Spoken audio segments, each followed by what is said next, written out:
Me llamo Yolanda Marcén, soy fisioterapeuta y estoy dentro del equipo científico de nuestro producto que se llama FisioVR. Me llamo Ernesto Casasín, soy realizador de realidad virtual y formo parte del equipo técnico de FisioVR.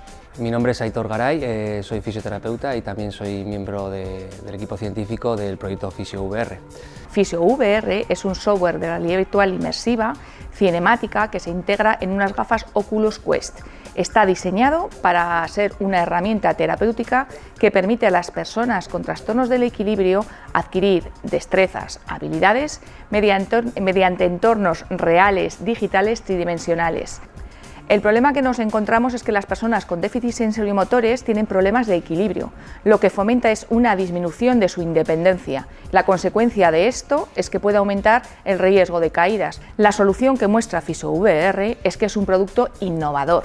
Muestra entornos realistas, libertad de movimiento. Estas gafas no necesitan ningún tipo de cable. Las tareas y las exigencias de los ejercicios se pueden modelar, se pueden controlar y se pueden pautar dependiendo de la situación previa de cada uno de los pacientes. Todo esto que nos era desconocido se nos ha abierto los ojos con este programa, nos han dado charlas, instrumentos y capacidad de reflexión para afrontar estos problemas, y yo creo que nos han puesto unos raíles que nos van a llevar al destino deseado por todos nosotros.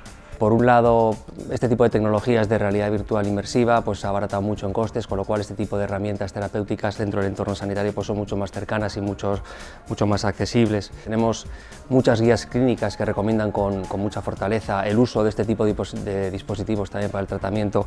En cuanto a lo peor que nos podemos encontrar, tenemos muchas guías clínicas que recomiendan el uso de este tipo de dispositivos en el tratamiento de patologías del equilibrio. Y vemos que la incorporación realmente de este tipo de dispositivos en la práctica clínica asistencial, pues encontramos diferentes barreras que bueno, enlentecen un poco este proceso.